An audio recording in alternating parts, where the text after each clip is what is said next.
Hey everybody, what's up? This is Sports Brawl right here though. I'm your host and head admin, Jonathan Peck, the Raptor Master himself right here.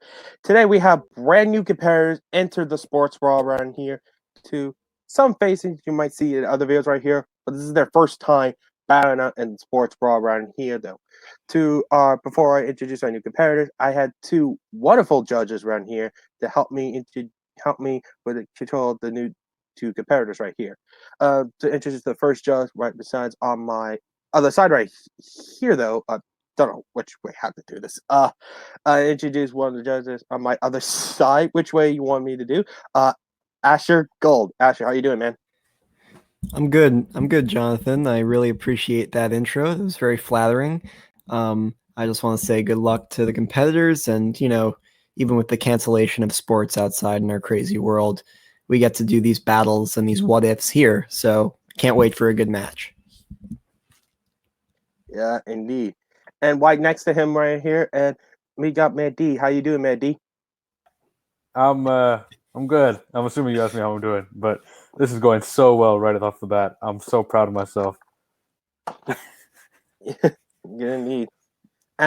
Here's our sort of introduce our players around here.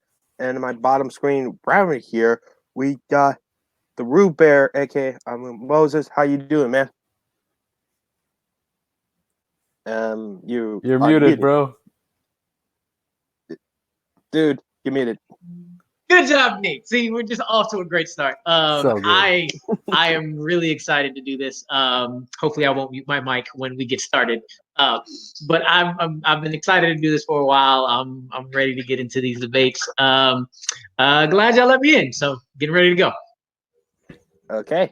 And why necessarily is the competitor to be facing? We got Nicky, the Mandalorian Sullivan. How you doing, Nicky? How you doing? Oh yeah, doing good. Excited about the match, and yeah, excited to get into sports. Like the whole entire, like everything that really, like as a kid, I always wanted to be a sportscaster. So gonna try this out. I've always watched like Around the Horn and like types of shows. So let's see what we got. We got a little Around the Horn here. So. Around the Horn, indeed. All right, and all right. Can't wait for this match around here. And here's the sort of the rules around here before we start around here. Each of you have one. Each of you players right here have 1 minute extensions right here if you're willing to use it. Just use it right here. It's before you're starting or after the final arguments run. After the closing arguments around here, that's where you use the 1 minute extensions right here. That'll be sort of 60 seconds on your opening, 5 minutes on the argument, and 15 on your closing right here though. So it's kind of the same thing with anything else right here, the rule. So is if you competitors ready? Yeah, quick question. Just to make sure, opening 90 seconds or 1 minute for that opening? 90 seconds for the opening. 90 seconds. All right. All right. Is everybody ready to go? Let's do it. All right. To quote War Trip and NASCAR, biggity, let's go with some boys. And it starts out round one indeed. And we're going round one and going to Nicky's strength of NASCAR. This is one Nicky's strength. And the question is this: what is the greatest NASCAR rivalry of the 2000s? So since it's Nicky's strength right here, I'm gonna start with Nicky though. 90 seconds will begin when you begin talking. Okay, so the greatest strength, the greatest rivalry of the 2000s and the greatest strength for NASCAR, really, since the 2000s, has been the rivalry between Carl Edwards and Brad Keselowski. I don't think we've ever seen a more like violent on-track rivalry in NASCAR history. These guys were throwing each other into fences. These guys did not like each other. And Carl Edwards is now retired, and we still don't really know why he retired. Like Joe Gibbs a few weeks ago even said, I still don't know why Carl Edwards retired. This rivalry got to the point where in a minor league race, Brad Keselowski's father, Bob Keselowski, said that he was going to get in a car to wreck Carl Edwards himself. So I don't think there's been a rivalry in like this new era of NASCAR since 2000, 2010, wherever you want to go, that would have been better than Brad Keselowski versus Carl Edwards. There's been more rivalries on the track, but this one was more of a rivalry of two people that do not like each other rather than two people who are just battling out for points. We've had a lot of that in NASCAR, but these are two people that did not like each other, that wrecked each other a lot. And it was scary to watch at points because fans got injured from it. Like this rivalry was so bitter between them and so like violent as far as the cars go that thrown into the stands, debris getting on fans. I mean, that's impactful to me. Wow. Very good choice on Nicky's right here. All right, Amu. What rivalry you think it's better than Nicky? So, what is your pick? The greatest rivalry of the 2000s NASCAR has to be between Tony Stewart and Jeff Gordon. I picked them because they have two of the simple things you need in order to have a great rivalry. One, they have competitiveness. When it comes to Stewart and Gordon, you are talking about top 20, arguably top 10 drivers of all time. Both won Rookie of the Year their respective year. And in the 2000s, they were in their prime. They won 3 out of the first 6 NASCAR championships before Jimmy Johnson came in and decided to wreck shop for the rest of that decade. But on top of that, not only were they competitive, they were entertaining. If you have a boring rivalry, who cares if they're competitive? But if you're competitive and entertaining, it goes from a good rivalry to a great rivalry. And what we have in this one is Tony Stewart. He is the asshole of NASCAR. Jeff Gordon, Dale Earnhardt, even Tony Stewart to a bit are known for being good drivers. But when it comes to people like me and a lot of people who like know of NASCAR, but not so much, they know Tony Stewart for being an asshole. And when you have assholes in rivalries, it just gets fun. So it's gotta be when you talk about from 2000 to 2009, the greatest rivalry is between Tony Stewart and Jeff Gordon. I'll concede the rest of my time. Okay. And also a great choice right here. All right. You two, when you start talking, the time will begin when you start talking. I mean, I can't fault you on the choices of drivers. Jeff Gordon, Tony Stewart, two of the greatest drivers of all time. My only thing is the rivalry. That's more of a rivalry on paper mostly. They got into it on the track a few times, but it was very civil. I mean, none of those guys walked away from that rivalry really having animosity towards the other one. They're really good friends. Jeff Gordon's interviewing him on Fox NASCAR almost every. And you said you put Jimmy Johnson. They were so focused on beating each other that they didn't recognize Jimmy Johnson coming up from behind them. Here's the thing about what you're saying with them being friends, however. They were friends after the rivalry ended. And yes, your rivalry between Keselowski and Edwards would be a great argument if we were talking about the 2010s. But we are talking about the 2000s, from 2000 to 2009. But that rivalry began at Talladega 2009. Again, 1 year out of an entire decade where your rivalry consisted of 2 races. 2 races. Yes, it was a very violent and very, you got him in the air. But 2 races happened for this rivalry, and those are the only 2 races you can count. And in the first race, the dude... Not just 2 races. They also have the NASCAR... Back then, it was known as Busch Series Nationwide Series, where those two were battling out for a championship in that series. Now, a lot of people won't actually acknowledge the Busch Series, but the Busch Series, Nationwide Series, Xfinity Series, whatever you want to call it at this point, had some of the best racing at that time. Brad Keselowski, Carl Edwards battling out for a championship, which in later years after 2010, yes, their rivalry grew. You're mentioning somebody at the end of their rivalry. I'm mentioning somebody at the beginning of their rivalry. Except for Gordon and Tony Stewart's really hardcore rivalry was mostly in the 90s. Like that's except for the fact that the start of the rivalry started in 2000 on ESPN when they put each other in the wall at the end of the year 2000, at the beginning of the year, where on ESPN, it was Jeff Stewart who went out of the pit, went to Tony Stewart and said, I will put you in a wall. On top of that, not only were they, it's not just on the track, they did not like each other for a long time. Looking up this list, first off, you mentioned the Busch Series. The Busch Series is the G League for anybody who doesn't watch NASCAR. I had no idea about it until I looked into it. So when you talk about rivalries, you gotta know who's in it and where it's going. And if every list I looked up, everything talked about how yours started in the last year of the decade, while mine spanned damn near the entire one, going from 2000 when they hit each other, and then 2001, Jeff Gordon won the Cup Series. Tony Stewart was 2.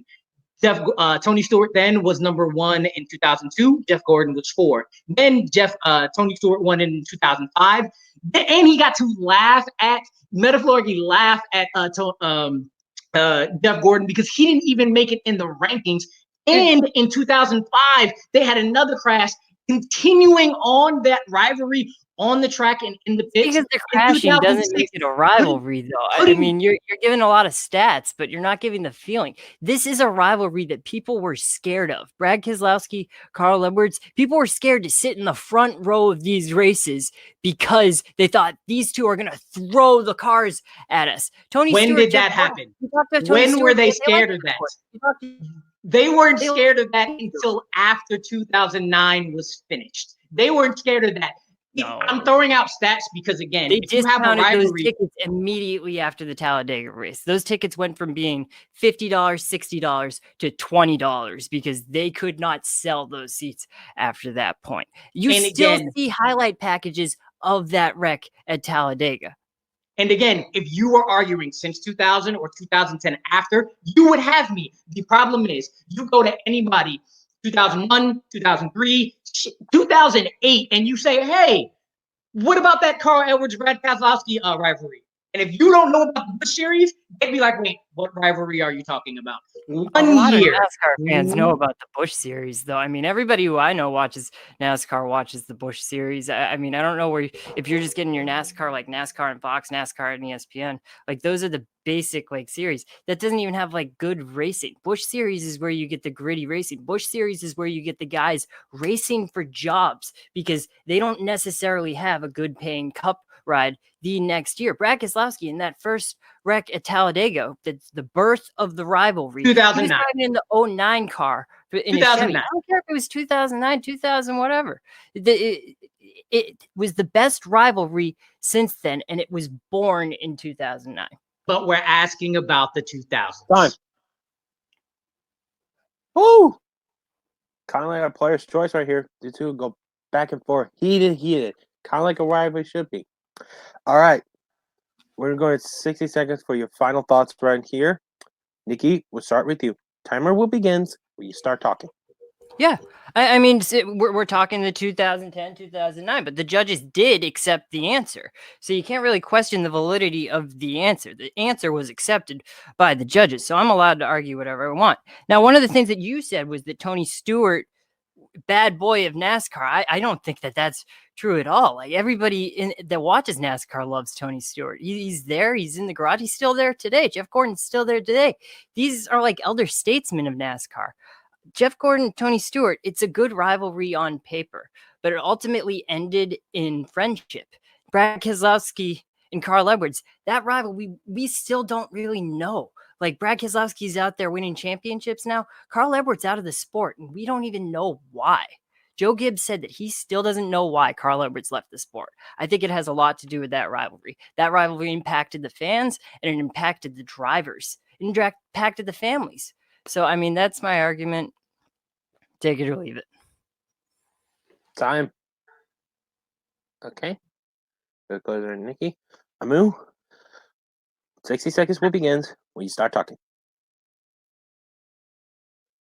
All your points would be valid if we were talking about since 2000 or in the 2010s, but we're asking from 2000 to 2009. And when you compare a two-race, one-year rivalry to one that spanned the entire time, and yes, I threw out stats because rivalries don't really happen unless you have top people going against each other. And yes, everybody loved Stewart. Everybody loved Tony Stewart because he was an asshole. He was a hilarious asshole, or they hated him. You think about rivalries in sports, you think about people like Reggie Miller, who was the devil. I hate that man, and he is my biggest rival as a Knicks fan.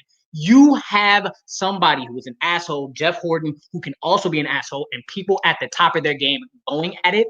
That makes it the greatest rivalry. But even more importantly, from 2000 to 2009. The fact that those 10 years were owned by them, and when Jimmy Johnson was dominating, still Tony Stewart and Jeff Gordon were all, except all but one time and one racer, were in the top 10 rankings looking for something. Rivalries are competitiveness and entertainment.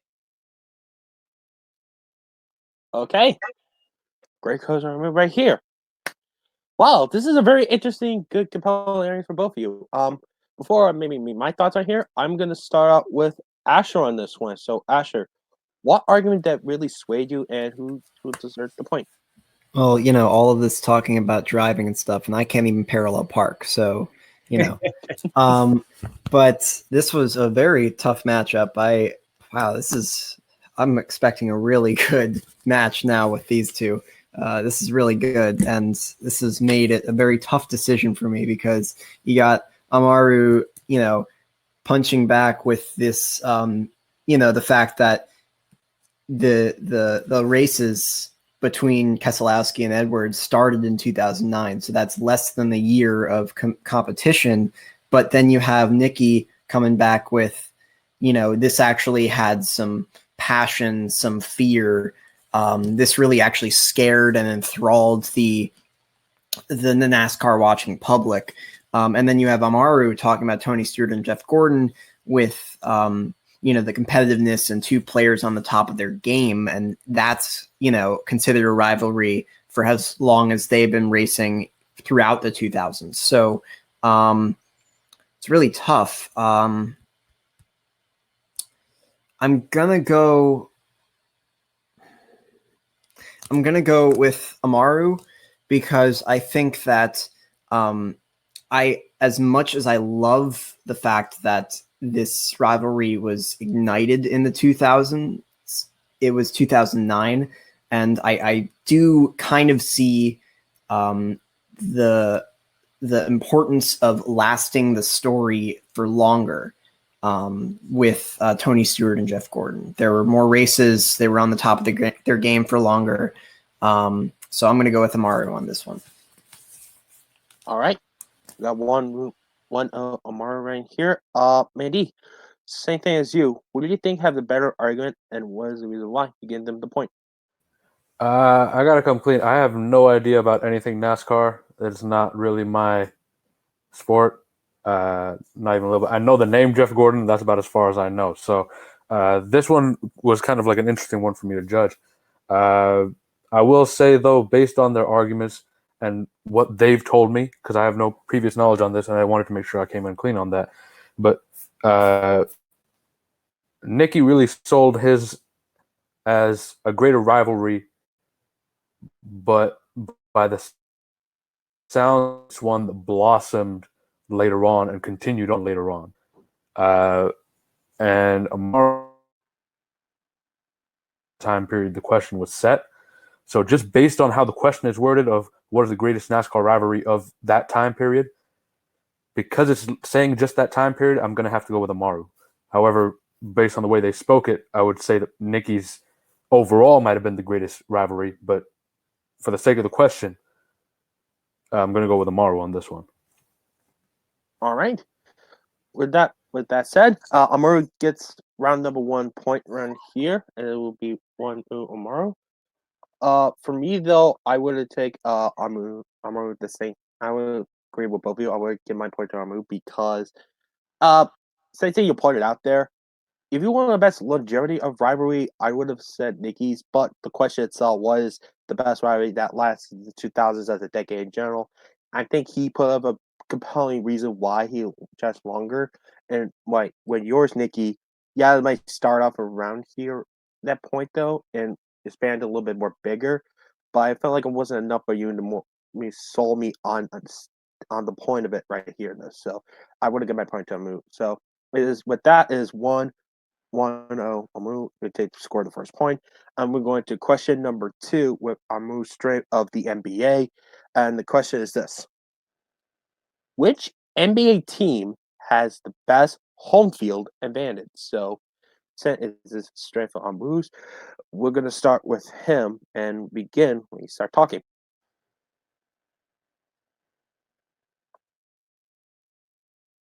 when it comes to home court advantage in the NBA, it doesn't really apply to just about half of the NBA because teams that suck, they're going to suck whether they're home or away. Teams that are great, they're going to be great whether or not they're home or away. It's those middling teams who you expect to win half of their games at home and lose half of their games away.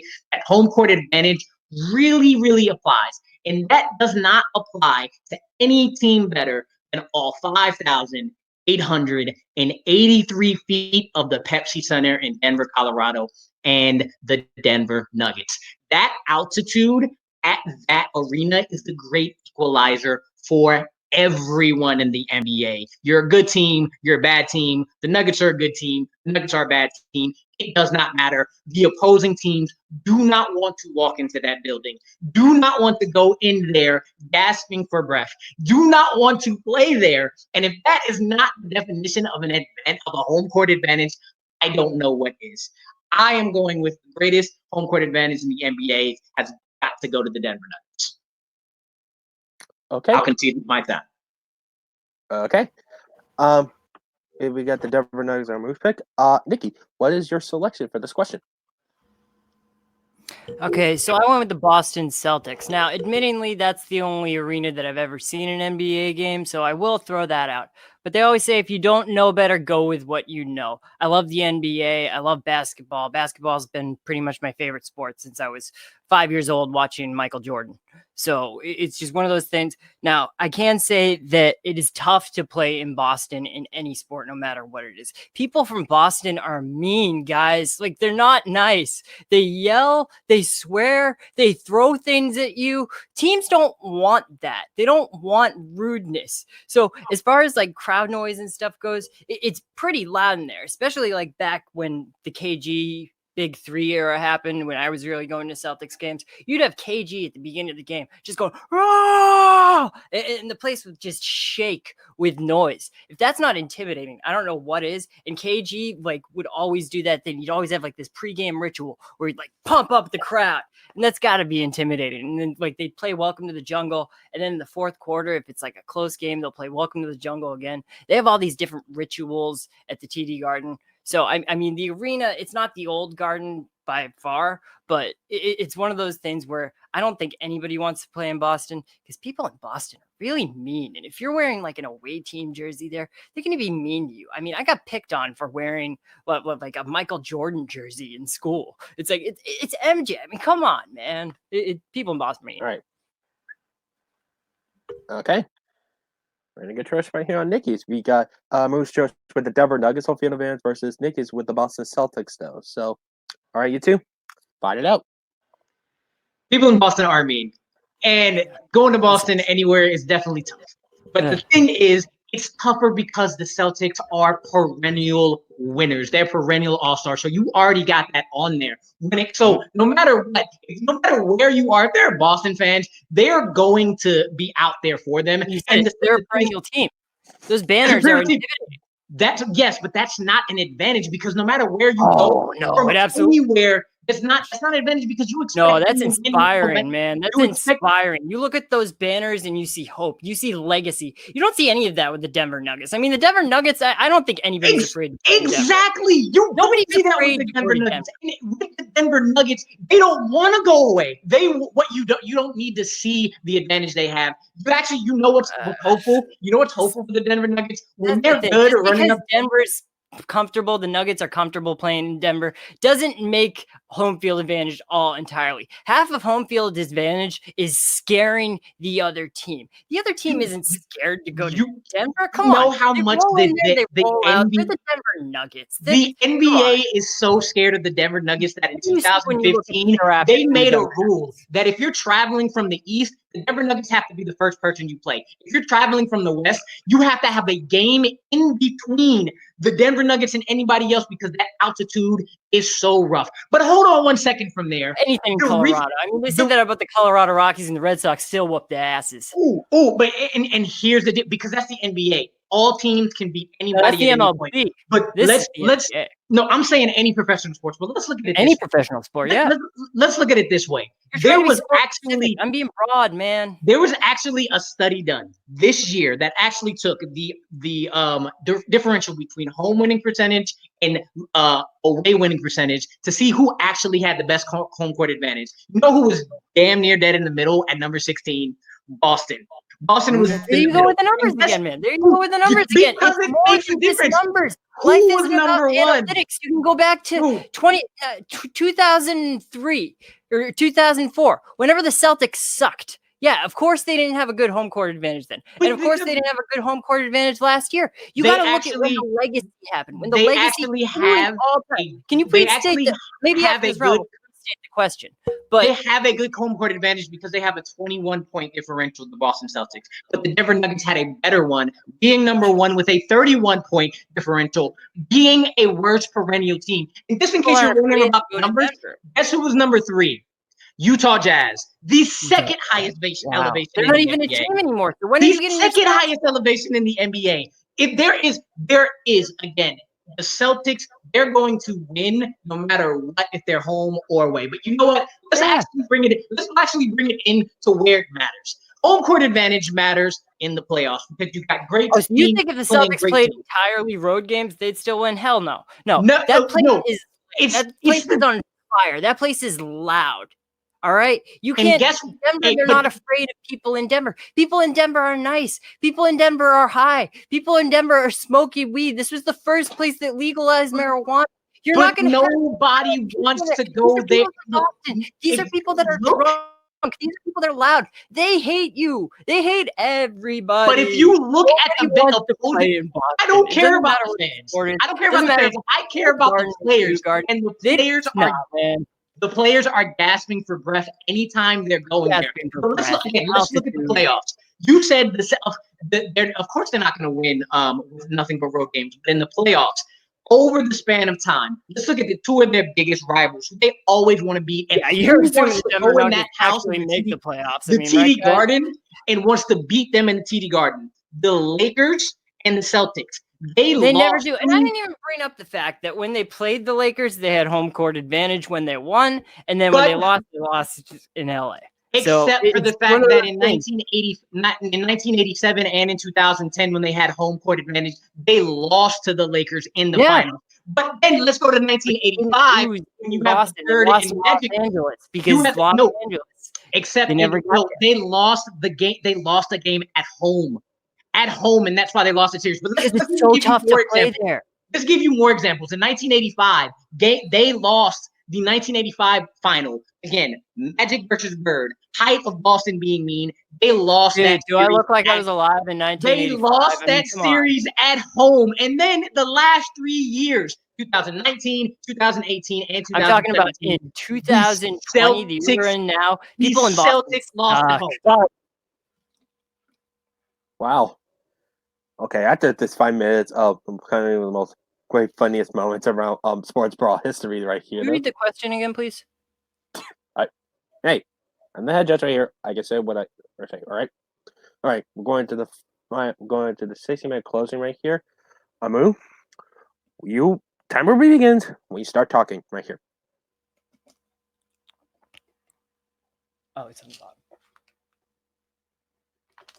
The Celtics over time have been great, but if you want to take home court advantage in for them, when you look at the playoffs, they have lost plenty of times at home. 2019, 2018, and 2017, where they lost their game at home by 44 points.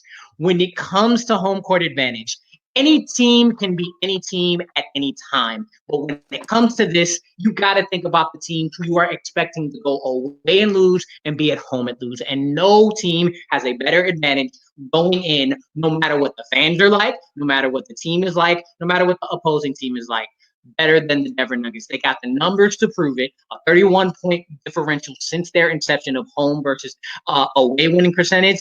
And they have the anecdotal experience of looking over at the opposing benches and looking at how tired they are. The NBA changed a rule about travel for the Denver Nuggets. There is no better advantage before getting on the court than that. Time. Okay.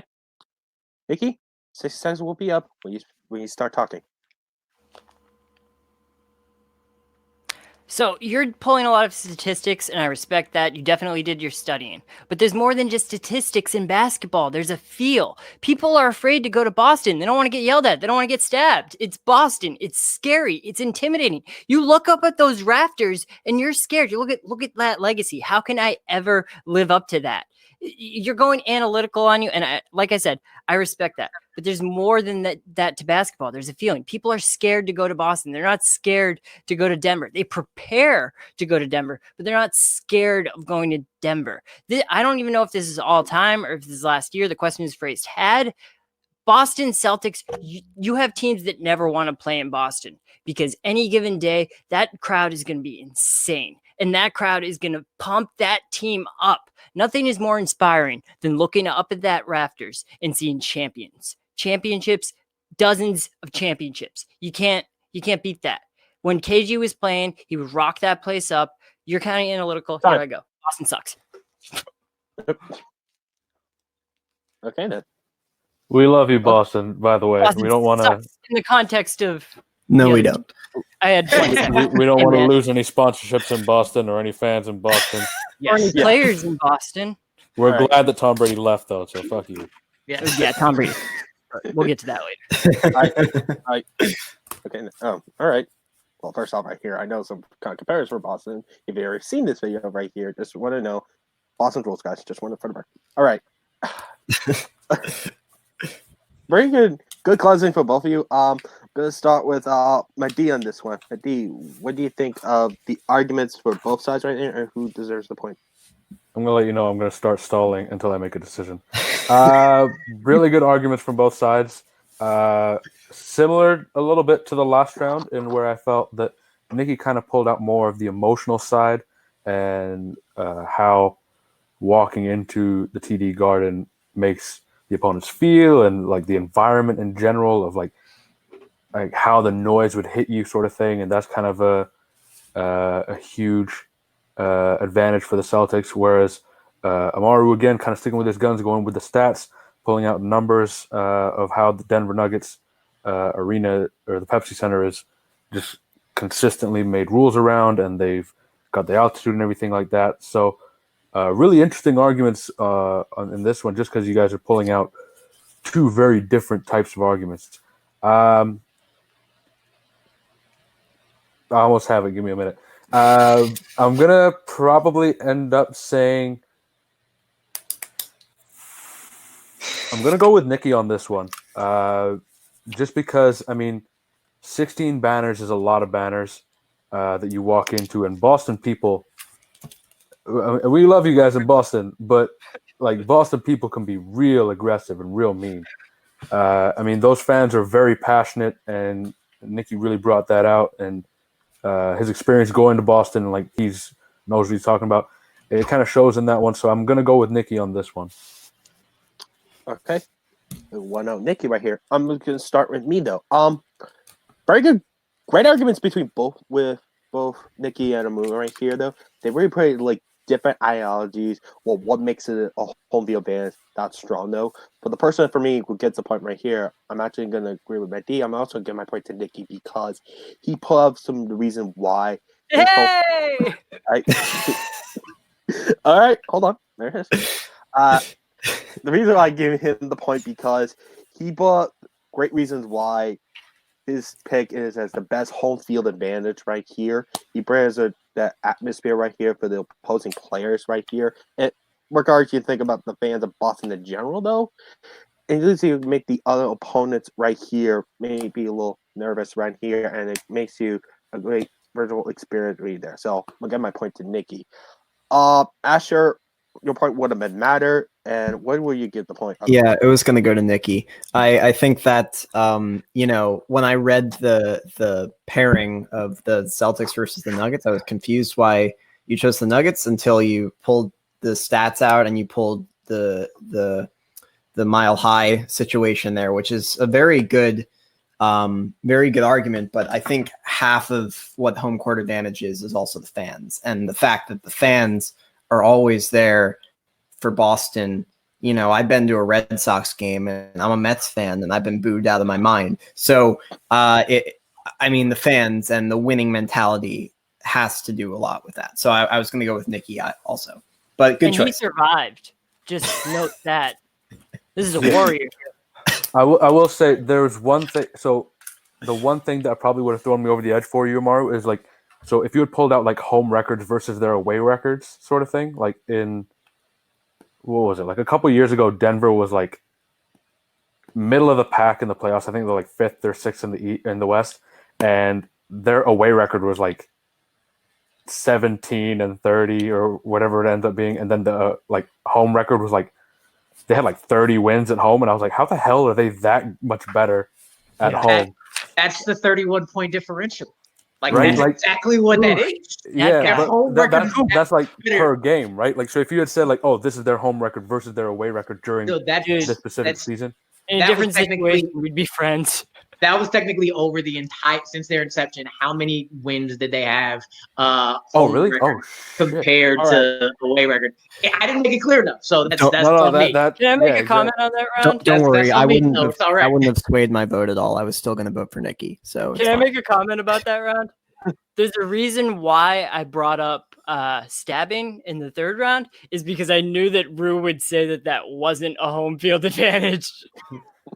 All right.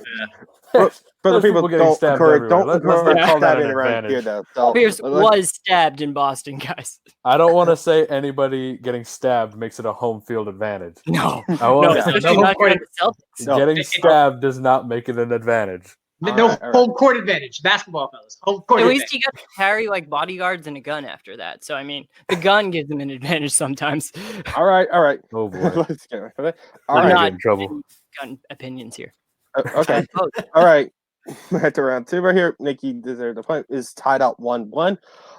This is looking very fantastic by so far. We're going into round 3. We're going to Major League Baseball, which is Nicky's strength right here.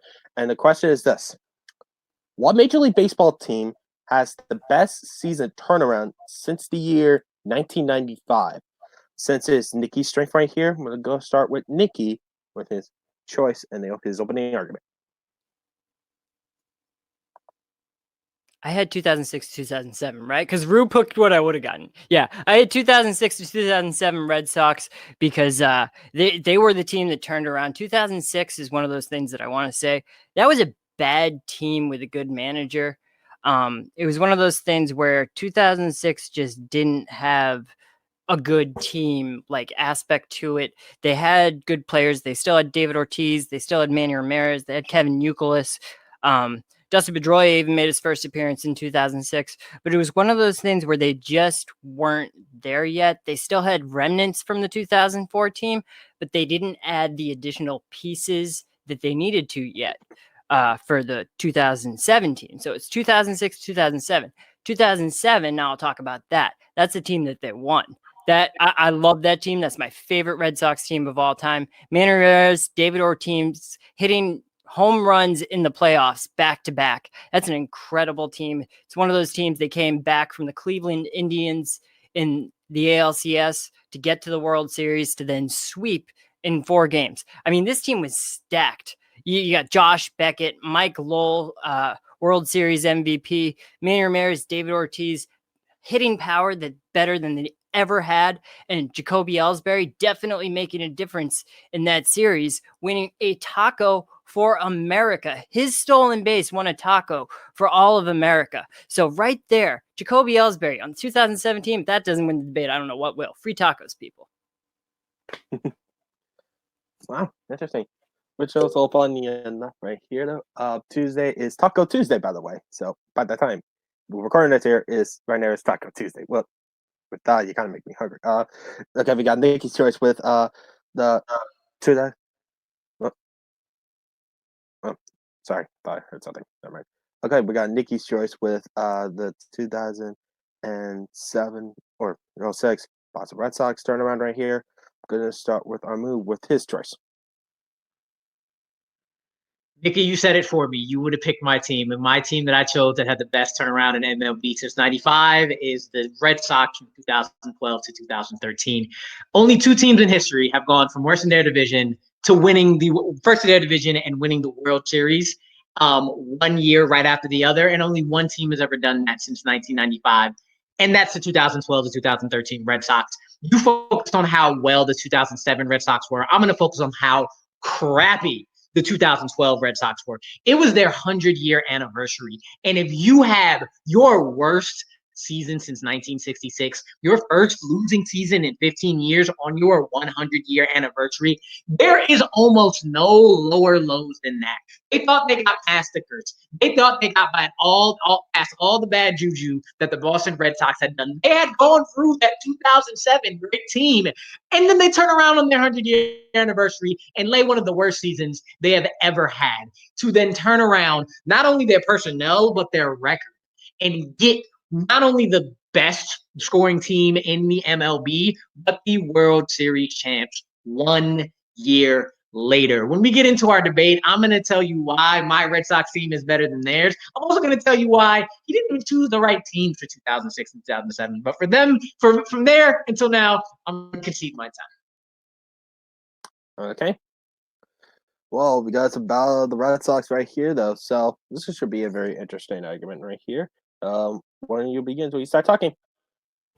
So this all begins with interpretation of the question. Which is the worst team? Now, here's the thing. Your team is actually a pretty good team, the team that lost. They had a great team. The problem with that team is they had the most disgraceful manager in MLB history in Bobby Valentine. Management is part of the team. No. Bobby Valentine's the only reason why they lost that season. That was a winning team with a winning record. And Bobby Valentine picked fight with one of the hardest working players on the team, Kevin Youkilis. That team went to hell the moment Kevin Youkilis went away. That team wouldn't go to the funeral of Johnny Pesky because they knew that Bobby Valentine was attending. The team was not the problem. That was an incredible team. The manager was the problem. The manager is a part of the team. They hired a shitty manager. That was a together with the manager. And they made a mistake by firing. How are you say it's a great team when it's their worst season? They hadn't had a. They didn't want to play for the manager. They hadn't had a losing season in 15 years. They didn't have 90+ losses since 1966. No, man. The 2006 team sucked. Look at those players. Those players sucked. But they still somehow became third in the division. They still were third in their make the playoffs. They were still third in their division. They make a wild card. They quit. That team quit because of the manager. The team was good. I was in Boston when that happened, and the team was not the problem. The problem was as soon as Bobby Valentine picked a fight with Kevin Youkilis, the team gave up not because they were a bad team, but because they didn't want to go to work. It's not there's a difference between having a bad team and having a poor leader. You can have a great team as a poor leader. That was the front office. That was the ownership trying to get rid of Terry Francona before his time was up in Boston. That was a two-time champion, Terry Francona, and they hired Bobby Valentine to coach a championship team. That is the definition of a turnaround. You get rid of your manager. You get rid. I'm not saying it's not a bad. You get rid of 3 of your best players in my 2012 team. Three key players. Beckett was gone. Crawford was gone. They had great players in team. They had great players on your team. They had David Ortiz, they had Jacoby Ellsbury, they had Dustin Pedroia. They had so many good players. The same players that they had on my team in 2007. They still increased their wins by 28 wins. Players in 2006 could not win a World Series. They didn't have Jacoby Ellsbury. Except for the fact that your team, you say they can't win a World Series. Your team was a great team that gave up because of the manager. 2006, your team started off 9-21, right? They were decimated by injuries. But if after 9-21, you take the rest of their season after that start, they actually had their turnaround in 2006. They didn't have a turnaround. They had a turnaround in 2006. Mike they didn't Lowe, have it in 2007. Beckett, contributors that couldn't contribute in 2006 contributed in 2007. They were a good. They ended their season. If they ended their season with a 63% win percentage. If they would have had the rest of that season, they would have won 103 games in 2006 alone. The question isn't about the manager. The question is about the team. The team gave up on the manager regardless of how good they were. They're still talking about the worst manager in MLB history. You're still talking about who's worse. You're not talking about a turnaround. The turnaround was incredible. 2006 2007, they won the World Series. They inspired their entire team. Now you've got something there. You got something with you that you haven't even brought up yet. They were attacked. The question is not who turned around in 1 year. You had the same team. You had the same team from 2000. They came back and won that season. You're not even mentioning the most impressive part about your team. I had to do that the, for you. the biggest thing about my team is that they went from worst to first. They became the biggest scoring. The problem with your Here's team the thing. is If they had a good manager, they wouldn't have been worse. They would have made the wild card. They but gave they up. still had that. The problem with your team is they didn't have a turnaround from year to year. They had their turnaround in 2006 already. They were a They championship already team before Bobby started Valentine with the got same there. players Of course that they you were were talking about in 2006. Bobby They Valentine already left. started that Because they had turnaround John before the Farrell, end of the a man that season. already knew the team. Again, you're not even bringing the parts up that's important about your team. The reason your team was turned around was because of the manager, John Farrell, a guy that was the pitching coach. Exactly. You're giving my argument for me. When they won the They championship, completely turned around their personnel. They completely turned around their manager, and they became a better team because they're not only their team, but their record was better. Both of them were better. Players, the clubhouse, the organization is what the problem was with your team. The problem with my team was that they were bad. They weren't a team. How were they bad when after again decimated by injuries? The majority playoffs. They weren't of a good their team. season. They had a winning season in 2006. They had made a bad team a good team. If you take away those first 28 games, your team if you take away those bad team because if you take away those first 28 games, they would have won 100 every game. Wow. Well, I thought the last part was a little bit more. This was pretty much right here, though. Okay. All right. All right, gentlemen. Very good so far. I will say that. And I'm passionate about the Red Sox, man. Yeah, I can tell. Okay, Nicky, we're gonna start with you with your final arguments right here. You got 60 seconds when the clock begins talking. When you begin talking. Well, again, I'm going a more emotional route than the analytical route. Ru is going the analytical route again with going with the statistics. You weren't here in Boston. You didn't feel the feeling of that team. The feeling of the team that you picked that turned around, that was always a good team that got worse because of its manager. My team was a bad team that became good because of acquisitions and because of call-ups. You had Jacoby Ellsbury as an upgrade in center field to Coco Crisp, even though Coco Crisp was a good player. 2017 was plagued by injuries too, but they got through it. That team could have gotten through it too. But if not for Bobby Valentine, if Bobby Valentine wasn't there, I promise you that team wouldn't just be the playoffs. I think they would have won the division and won at least the ALDS. That was a great team. The only reason why that team had a turnaround was because the coach sucked in the first place. They gave up on the coach. The team wasn't an impressive turnaround. It was a similar team. Time. Okay. Amaru. 60 seconds will begin when you begin talking. I'm going to use my extension here. Okay. You can use this 1 minute extension right here. Okay, we'll time it. Give me a thumbs up. Okay. When it begins, when you begin talking. Nicky, everything you're bringing up, you're giving me my argument. You're talking about how my turnaround happened. My turnaround happened, yes, because of the analytics, but it also happened because of the personnel. They needed a new manager. They needed to get rid of Gonzalez, and Beckett and Crawford had to go, and they came back, got Shane Victorino, got one of the best scoring team of that year. And what you're talking about a turnaround and a team who actually already had a good team in 2006.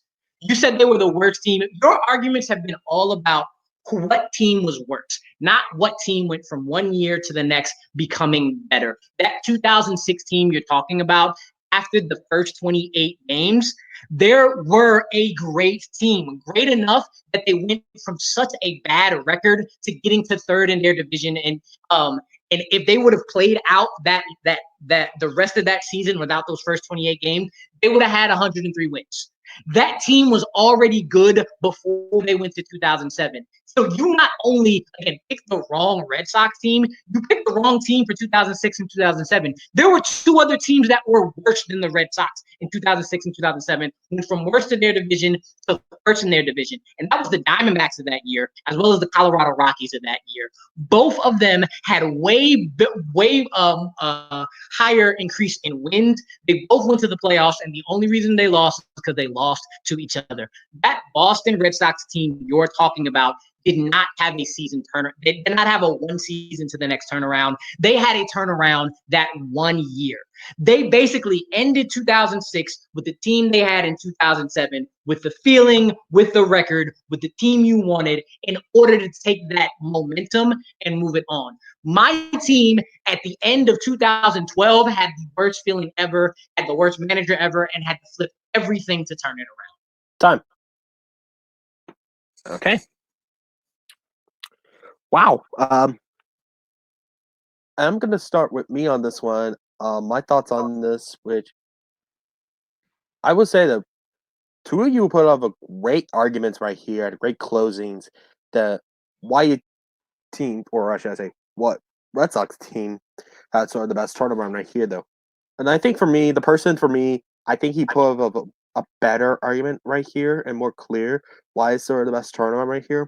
I'm going to pick my point to Amaru at this one because he pointed out that why his team right here is sort of dire straits right here for causing the turnaround to happen, and I just do it with the coaching staff right here.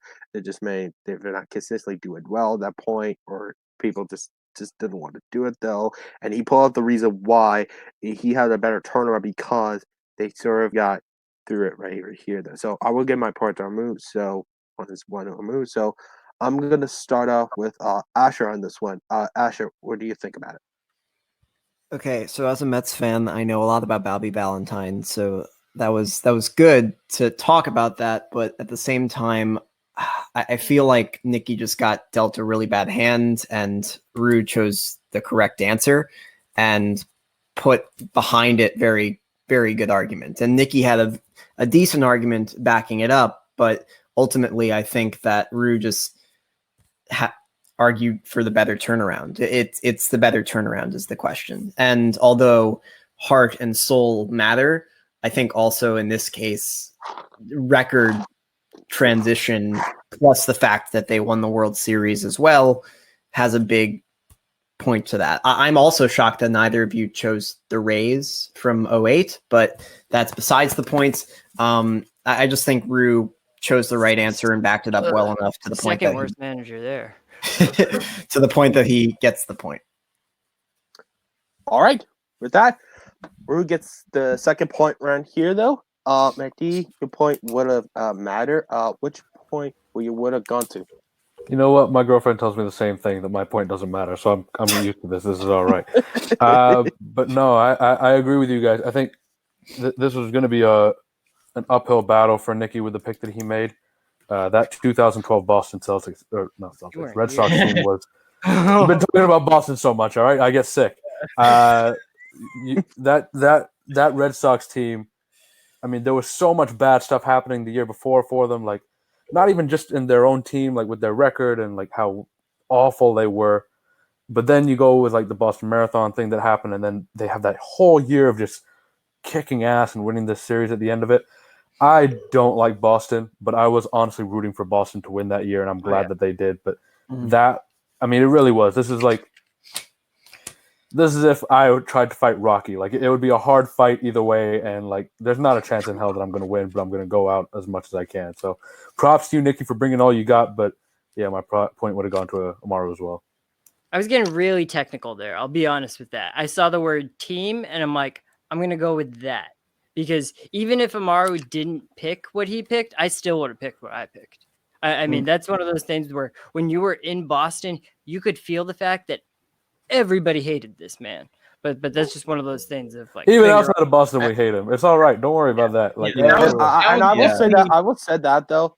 You're not the first time you mentioned that man on a Sports Brawl match right here. We're not sort of spoiling what happened though, so you're not the first one to mention this man on the Sports Brawl. I hate him.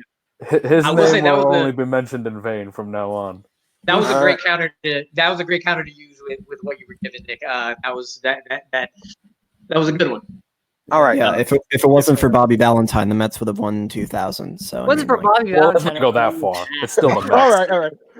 We'll talk about it a little afterwards. All right. It's still We the got Mets. 2-1 Aru right here. We're going into round 4. This is a very crucial one for Nicky right here. To stay in the game, you must win this round right here to stay alive to go over to the speed round. If not, Ru not only gets the point for round 4, he will win the game also. So we're going into round number 4, which the NFL, which is Ru's strength right here. And the question is this: who is the best offensive coordinator in the NFL since the year 2000? So, which is Ru's strength. So, I'm going to go with him with his choice.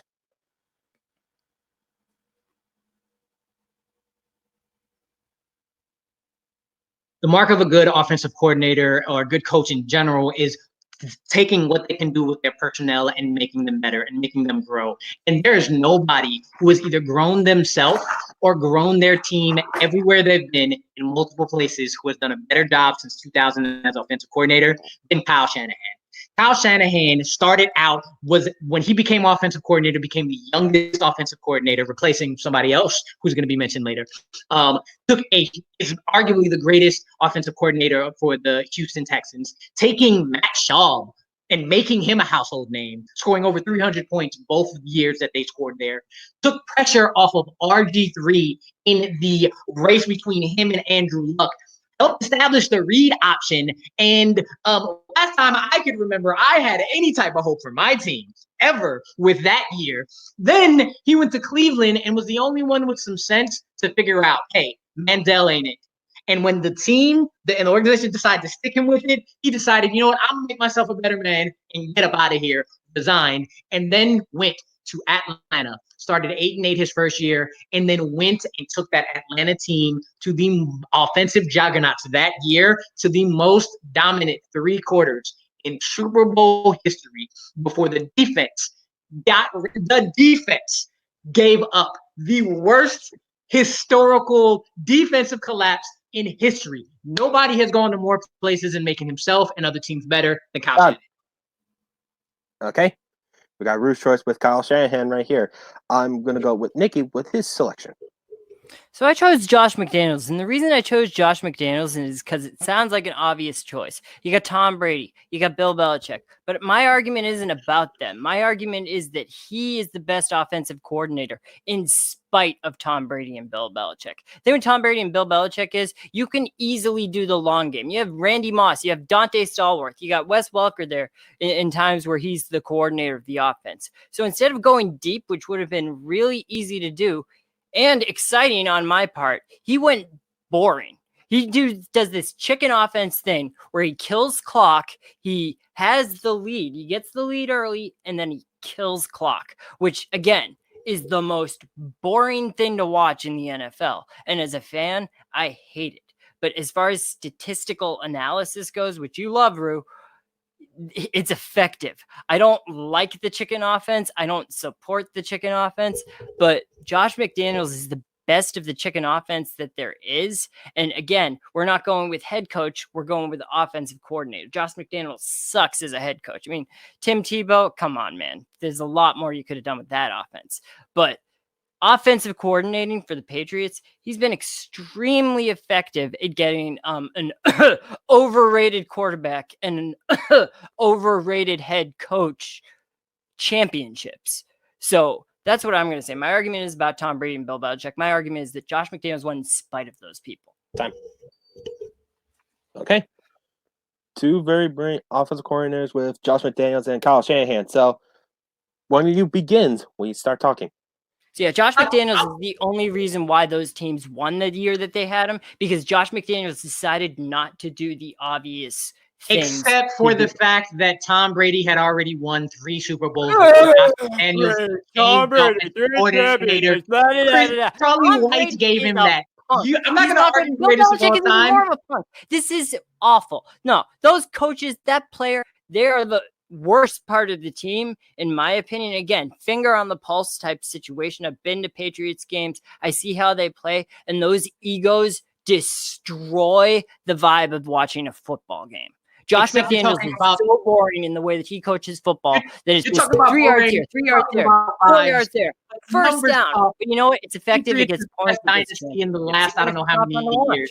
Bill Belichick is arguably the greatest of all time. Tom Brady is arguably the greatest of all time. But let's talk about Josh McDaniels. I And can't Josh smell it. McDaniels is a great offensive coordinator. He is a great offensive coordinator with greatness given to him on one team. I already mentioned how Tom Brady was already the greatest of all time, argued as becoming one of the greatest of all time when Josh McDaniels became the offensive coordinator.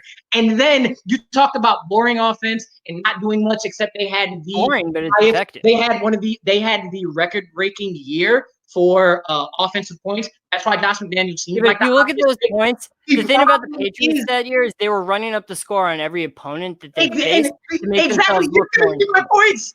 You're giving me my points that Josh McDaniels is only great. I'm not when he giving has you your points. I'm arguing that greatest Josh McDaniels was wise enough to see through that and go with a chicken style offense where you're just getting 3 yards, 4 yards, and but kill the still clock because going you don't need to run up offensive. the points. He- The fact he's- that running up the points was because of the team that he had, the egos that he had. Tom Brady, Randy Moss, even Bill Belichick on the line trying to call offensive plays. The guy's a defensive coach. Everybody knows that. And somehow he's become this offensive juggernaut because of the Tom Brady and Josh McDaniels. Josh McDaniels is the guy that made Bill Belichick the offensive juggernaut that he is. Bill Belichick is only as good as the coaching staff that he's had. Again, this is a finger on the pulse thing. You guys might not see it from where you are, but the Patriots have been good in spite of Bill Belichick.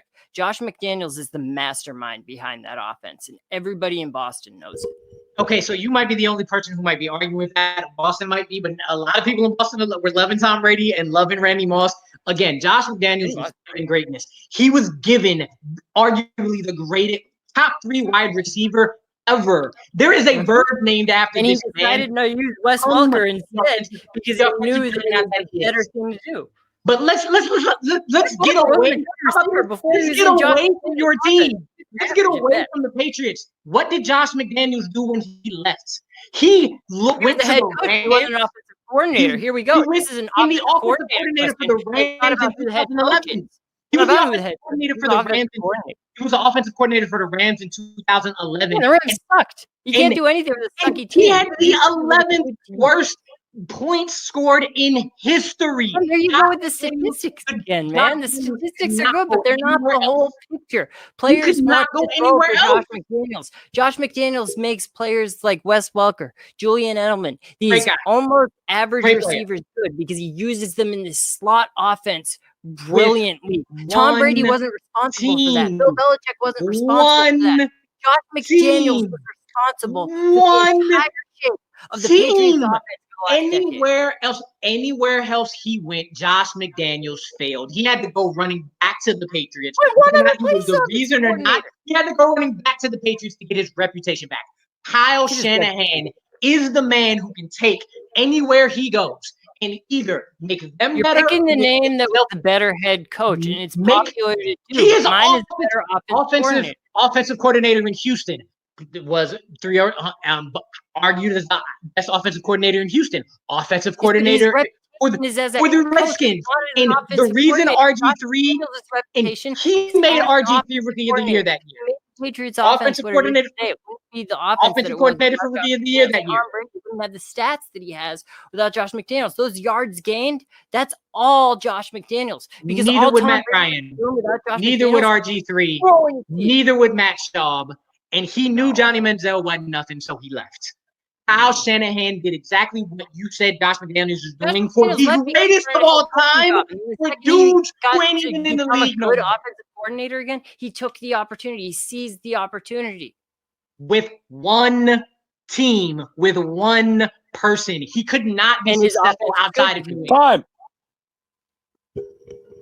Okay, after this interesting squibble right here, though. So, all right. Final arguments for both of you. Rue will start with you. You got 60 seconds when you begin talking. Use them wisely.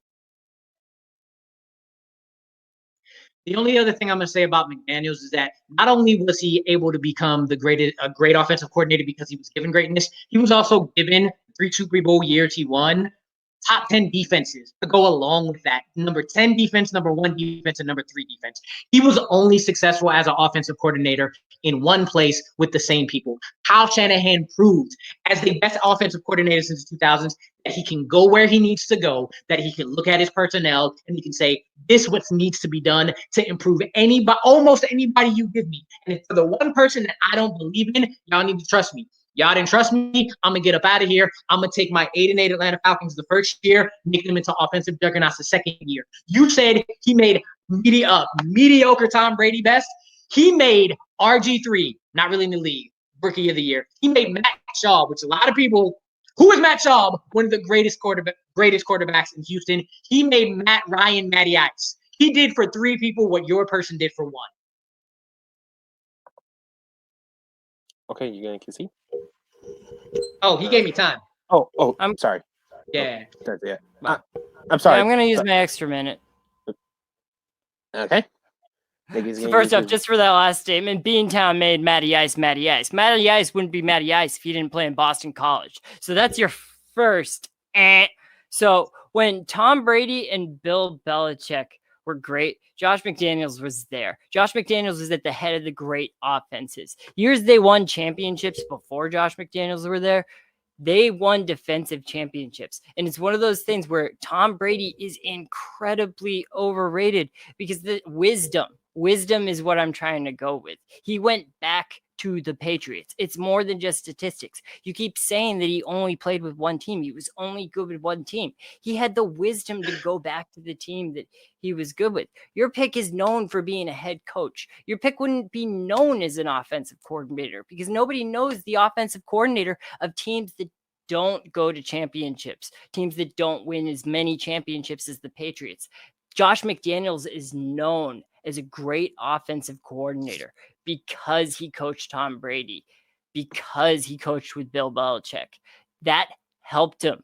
It helped him, and he had a wisdom to go back to them. He had the wisdom to see through their talent, to see through their egos, and get to this true strength of what offenses in the NFL are. Nobody's going for the obvious long game anymore. They're all doing this slot offense. They're all doing this chicken offense. We get the lead early, and then we kill clock. Josh McDaniels was at the front of that, and he didn't even have to be. He had Tom Brady. He had an arsenal of receivers. He could have gone deep. He could have done the obvious thing, but they went undefeated until the Super Bowl because Josh McDaniels was doing something that the defenses couldn't predict. He didn't use Dante Stallworth. He didn't use Randy Moss. He used Wes Welker, which was a B-list receiver from the Dolphins. Wes Welker was nothing before he was with the Patriots offense.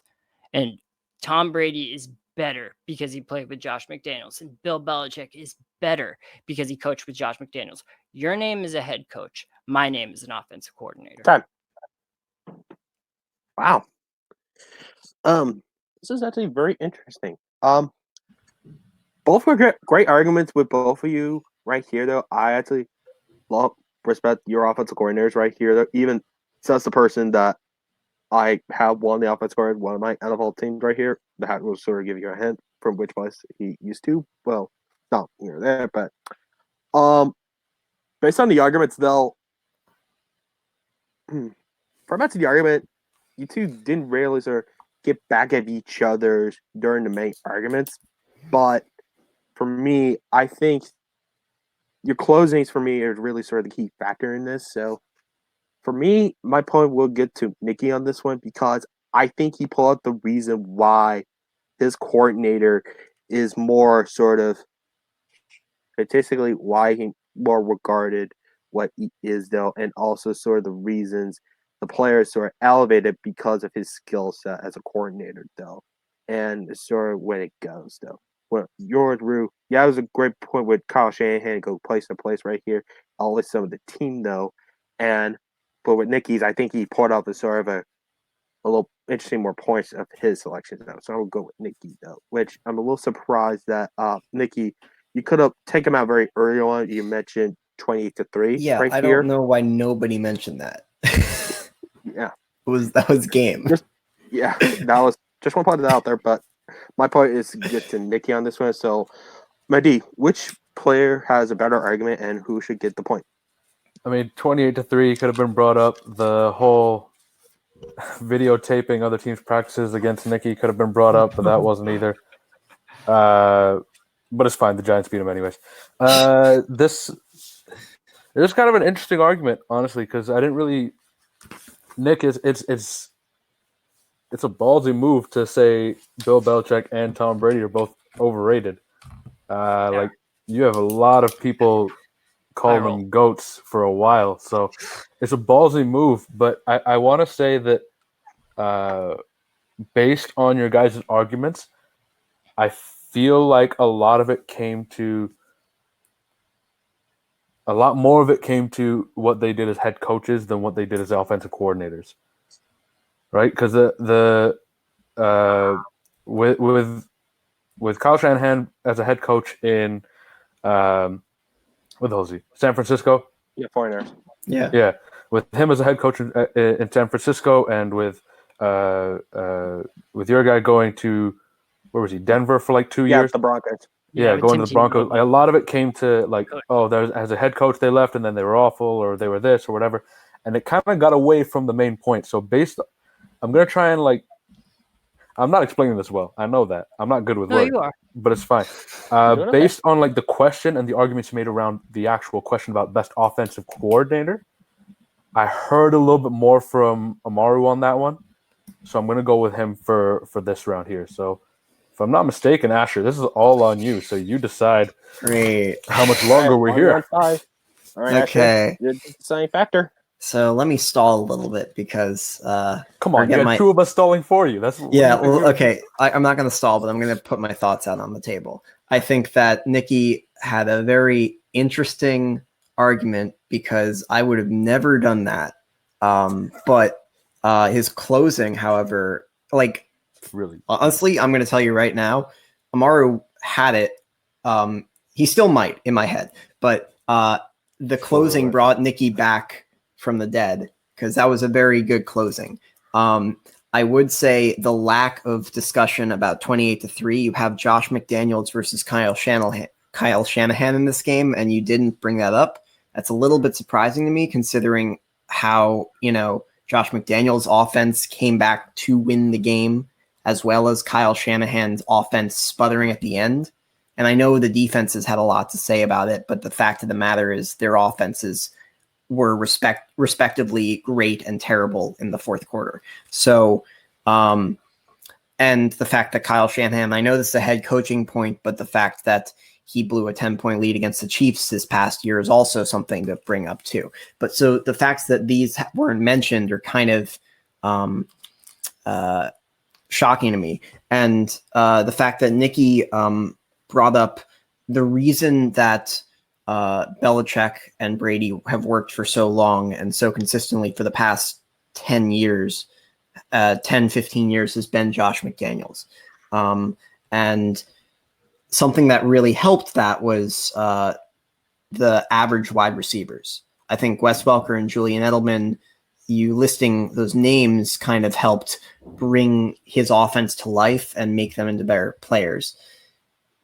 But ultimately, I think that Ru's going to get the point on this one. And that's because he did list 3 different quarterbacks who were not great. And then when he came into their life, he made them household names. RG3 was great that year. Matt Schaub was very decent for 2 or 3 years. Johnny Manziel wasn't working out, and he knew it. And Matt Ryan nearly won the Super Bowl with that team. So I'm going to give the point to Ru, but that was a hell of a closing argument by you, Nicky. You almost got that point on that one. So very well done. All right, with hell that, of a job, bro. With that, and your winner, Amaru Moses.